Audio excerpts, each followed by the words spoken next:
তামিম ইকবালকে নিয়ে অনেক কথা আছে। বিসিবি সভাপতি বলেছেনও তিনি আসলে তাকে মাঠে চান, আর যদি মাঠে না চান তিনি বলেছেন বোর্ডে আসতে পারেন। আমরা অনেক মাঝে গুঞ্জন হয়েছিল, মানে তামিমকে আমরা দেখেছি বোধহয় পরশুদিন একটা আলোচনা করতে, মানে ওই জায়গা আপনার কি অভিমত তামিমকে নিয়ে এখন যেহেতু তামিমকে বিষয়টা এসছে?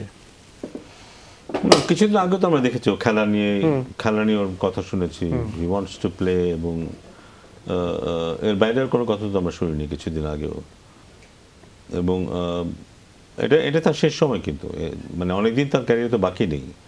If he really loves the game এবং মাঠে নামার যদি তার সেই ইয়ে থাকে, সো ওয়াই নট। মানে চ্যাম্পিয়ন্স ট্রফি একটা বড় একটা প্ল্যাটফর্ম, এখানে একটা ভালো কিছু করা, এত এলাবোরেটেড একটা ক্যারিয়ার, সেখানে it could be a wonderful end. আমি যদি ধরিও নি চ্যাম্পিয়ন্স ট্রফির পরে যদিও রিটায়ার করে, সো সেটা করতে পারলে আমার মনে হয় অনেকেই বলছেন যে সুন্দর একটা শেষ দেখতে চান, কিন্তু যদি ইমোশনালি না চিন্তা করেন, আপনি কোচিং ক্যারিয়ার হিসেবে আপনি চিন্তা করেন, দীর্ঘদিন তিনি ওয়ানডে ফরম্যাটে ফিরবেন, খেলছেন না, বা এখনো তিনি প্ল্যানিংটাও দেননি যে আমি আসলে 3 মাস পরে দলে ফিরবো, এইভাবে কি ফেরাটা তার জন্য খুব ভালো সুখকর হবে?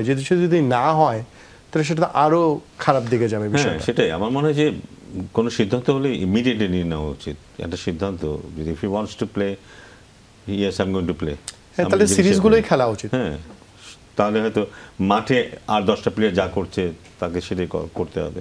আর যদি সিদ্ধান্ত নেন আমি খেলবো না, আমি অন্য কিছু করতে চাই, সেটা বলে দিতে পারে, তাহলে কিন্তু সবাই ক্লিয়ার হয়ে যায়। কিন্তু ব্যাপারটা যদি এমন হয় যে 3 মাস পরে হঠাৎ করে বললো যে আমি আর খেলবো না, সেটা হয়তো ওর অনেক ফ্যান আছে তারাও হয়তো এটাকে ওইভাবে নেবে না, যারা আশা করে যে ও এখনও খেলবে বা ওর কাছ থেকে এখন ভালো পারফরমেন্স আশা করা যায়, তাদের জন্য এটা কিছুটা কষ্টকর হবে।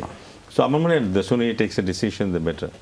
এবং স্যার যেটা হচ্ছে যে তামিম মানে এটা হতে পারে যে তিনি যদি না খেলতে নাও চাইতে পারেন, সেক্ষেত্রে যদি তিনি ডিসিশন মেকিংয়ে আসেন, বিসিবিতে বোর্ডে আসেন, সেটাও ক্রিকেটের জন্য ভালো হতে পারে। তিনি হয়তো বড় প্ল্যান নিয়ে সেটা যদি মনে করে তাকে বোর্ডে আনা প্রয়োজন আছে, যে বোর্ডে যে আসতে পারে, ব্যাপারটা এমন না যে ও চাইল্ডার বোর্ডে চলে আসলো, এক্স্যাক্টলি ব্যাপারটা কিন্তু তা না। যদি মনে করে যে তাকে বোর্ডে আনলে বোর্ডে লাভ হবে এবং সে যদি প্রসেস মেনটেন করে আসতে পারে, দেন অনলি। সো হ্যাঁ, ওয়াই নট। যদি খেলা ছেড়ে দেয় তারপরে আসতে পারে। তো আমার ব্যক্তিগত ধারণা যে এখন যেহেতু হয়তো ওই একটু আলাপ চলছে যে ও যদি বোর্ডে আসে, এবং বোর্ডে আসার সময় ও যদি একটু সময় নিয়ে বোর্ডে আসে, এটা ওর জন্য ভালো হবে।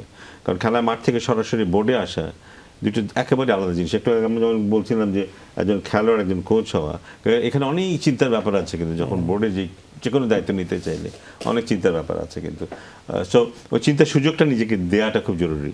অনেকে হয়তো মনে হতে পারে আমি যদি খেলেছি, আই নো এভরিথিং, ব্যাপারটা তা নয় কিন্তু। সো ওই সময়টুকুও পাবে। আমার ধারণা সবচেয়ে ভালো হয় যদি ক্রিকেট খেলে আরো কিছুদিন, এবং এট দ্য সেম টাইম চিন্তা করে আমি যদি এরকম চিন্তা তো থাকতে পারে যে ডোমেস্টিক খেললাম, বোর্ডে আসলাম। এটা আমার মনে হয় না এটা ঠিক সিদ্ধান্ত হবে।